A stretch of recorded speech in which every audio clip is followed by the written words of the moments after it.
Okay, good evening. Today is January 7, 2025. Okay, so uh, bali i-share ko sa inyo ang kaguluhan meron sa Venezuela, no? So, pupunta tayo sa Venezuela. Okay, so parang ang gulo, no? Kasi parang masyadong drastic na ang ginawa ni President Trump sa Venezuela. Okay, so sa balita, meron din palang mga sundalong Venezuelan na namatay, no? Meron i-quote ko yung sa sinasabi ng UN, ano, United Nations. So United Nations officials and rights experts have repeatedly said the military's action represent a clear violation of the UN Charter's provision on sovereignty and territorial integrity. The UN expert, in a statement released by the Human Rights Office, said the actions may also constitute the international crime of aggression attributable to the individual political and military leaders involved. They noted that sitting world leaders can be indicted by the International Criminal Court, ICC. However, the US is not a signatory to the Rome Statute and is therefore not subject to the court's jurisdiction. Okay? So, yun ang statement ng UN, United Nations, tungkol sa action yung ginawa ni President Trump. So, however, US officials could be indicted for violations committed in other countries. Venezuela is a signatory of the Rome Statute, although its National Assembly voted in December to withdraw from the treaty. Okay, so yun. So magulo nga itong maraming pananaw sa international world di agree sa ginawa ni Trump. But since US is very powerful, so di sila natatakot siguro sa anumang reaction ng UN. Okay. So kaya nga ang isa pang nabasa ko doon na kaya lalo silang nagmamatigas dahil na parang na naasar si President Trump sa pagkampi ng UN, not UN, ng European countries sa stand ng Venezuela. Okay, kasi ang Venezuela, ang pinapaboran niya sa langis nila ay China. 80% doon sa palihim nilang pag-produce ng oil ay dinala nila sa China. Dapat ang sanction ay gagawa lang sila para sa kanila at para sa US lang doon nila ima-market. So kita mo ano. Okay, tas ngayon na naman ang plano na naman ng US na kukunin ang Greenland. So ang balita, bakit interesado sila sa Greenland? Kasi ang Greenland ay rich in rare metals. So rare metals na kailangan masangkap ng mga mas matinding mga weapons. Okay? Meron ding sa Cuba, may mga military din sa Cuba na napektuhan sa paglusob ng military operation nila para para madakip si President Nicolas Maduro at yung asawa niya, at balita na injured daw itong si Maduro at saka yung asawa ni Maduro, no? At kinasuhan nila ito ng drug trafficking at saka itong pero ang parang ang issue talaga dito ay ang pagka-interest ni Donald Trump sa Venezuela, dahil ang Venezuela nga ay largest reserve. Meron silang pinakamalaking reserve, mas malaki pa sa reserve ng oil ng Saudi Arabia, no, na this will make US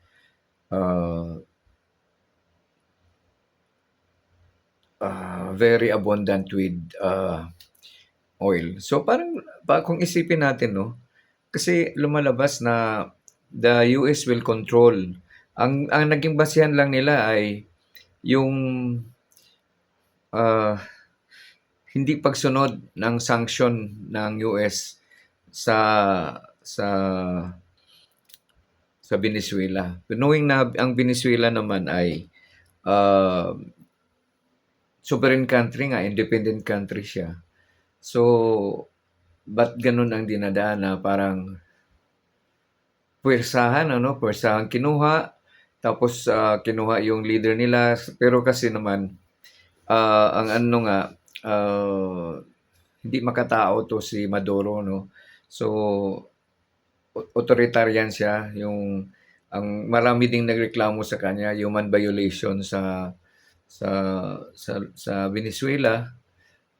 Kaya, pinagkitaan ng tapang or kung gaano ka-powerful ang US. Okay, so nag-demand ito si US President Trump na kailangan magbayad o mag-deliver ang Venezuela ng 50 million barrels of oil sa US. Sa balita naman mga 3 days lang kayang-kaya na mabigyan, maibigay na yung hinihingi ni Trump. Pero sila pa rin ang mag-control. Sila ang mag-control sa pera, babayaran nila yon, pero silang mag-control paano ibigay sa gobyerno ng Venezuela para daw ang benta na 'to ay mapunta talaga sa people of Venezuela and sa US. Kung tuusin, bakit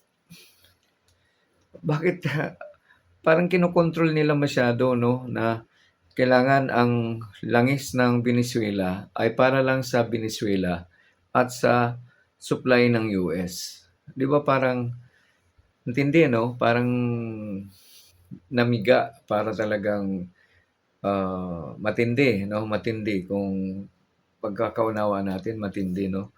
So parang gano'n ang US 'no, kasi may history nga din sila na kahit yung sa Iraq 'no, na kaya nila, inatake din ang Iraq dahil sa panahon ni Saddam Hussein. Kasi sabi nila nagtayo daw ito si Saddam Hussein ng, nuclear nuclear weapons 'no, sa Iraq. So kaya hinuli nila, pero base sa, research ng balita ng, First Post 'no, ni Palki Sharma kung tama ang recall ko, napatunayan na wala naman palang nuclear weapon na bali ginawa ang Iraq. So ang ano lang nila dun is, kasi bagang nag-rose to power din 'to si Saddam Hussein, 'di ba? So pagka nagka-interes ang US, pagka may maggagawa lang sila ng paraan na mag-isip na ma-justify nila bakit nila gusto gawin ito. So gagawin nila, 'di ba? So tas ngayon gusto na naman na kunin ni President Trump ang Greenland. Ang President, Donald Trump has repeatedly expressed his interest in acquiring Greenland. Ang Greenland ay, kung tama yung unawa ko, ang Greenland ay under ng Denmark. Okay? So, parang kinampihan ng European countries ang stand ng Denmark sa ibig sabihin kinampihan ng European countries. Hindi nagustuhan ng European countries ang planong pagkuha ni Trump sa Greenland. Lalong pinapaplanuhan ngayon ni Trump na kukunin nila ang Greenland. 'Di ba? Parang, parang hindi hindi na democratic, eh, 'no? Or dahil sa powerful sila, kaya niyang gawin. kahit na kasi ito ang sabi, parang pagdating sa ganyang bagay yata, hindi na kailangang support pa ng Congress para gawin kung yung mga ganyang gagawin ni President Trump. Does not need any Congress backing. So parang pasok sa kapangyarihan niya. Okay, pero may sinabi si Trump ngayon na possible siyang ma-impeach kapag this coming November 2026 yung midterm election ng US kapag hindi manalo ang yung Republican siya, no? Republican uh, party siya. So pag hindi manalo, malamang na ma-impeach daw siya. So sa itong mga drastic niyang mga ginagawa. Okay? So parang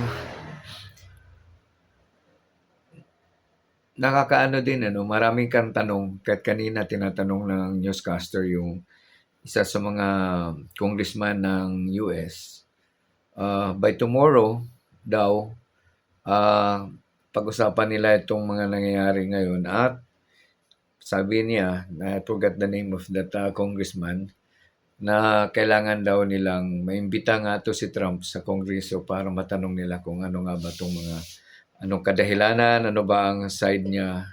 Kasi itong si Trump na nandito i-attach ko dito na kasi ngayon ang Venezuela pag sabi parang under control ng US pero yung Vice President si Rodriguez no when si Rodriguez ba na tumatay yung presidente ngayon na nanindigan sila na di nila nagustuhan yung ginawa ng US. Nag 2-day mourning nga sila kasi sa namatay na 12 na sundalo. Okay, tapos sabi naman ni Trump na he is willing to make another second military attack kapag hindi sundin ng Vice President ngayon ng Venezuela ang demand ng US. See? Okay, so yun lang. Okay, so i-share ko lang kung what economic tactics could Trump use to pressure Denmark? So, President Donald Trump could use a variety of economic tactics to pressure Denmark over Greenland, including proposing the imposition of tariffs or leveraging US trade policy to create economic incentives or penalties. He has previously discussed both direct offers to purchase Greenland and more aggressive means such as employing military or economic coercion to achieve strategic goals. Recent reports indicate that the Trump administration has considered different avenues such as military posturing and diplomatic pressure, but economic leverage remains a prominent tool. The White House has not ruled out leveraging US economic power, and the idea of tariff of shifting trade priorities has surfaced throughout related discussions. Danish and Greenlandic leaders, as well as other European partners, have strongly rejected these tactics, emphasizing respect for sovereignty and international law. US lawmakers have also cautioned against violating treaty obligations, noting that potential diplomatic fallout from economic or other forms of coercion. Okay? So, yun yung mga napag-usapang strategy na gagawin ng Trump administration to uh, to convince Denmark and other parties to uh, to agree with what the Trump government wants to own Greenland. Bibili naman nila, pero yun nga, talagang gagawin nila na mapuwersa ang Denmark who is, yun yung, although ang Greenland is an autonomy, pero defense, they're under the control of the Kingdom of Denmark. So, si Frederick, Prince Frederick X, yun yung king, bagong king ngayon sa Denmark, no? Ang gwapo niya. Gwapo, gwapo, gwapo niya. Gwapo nga talaga.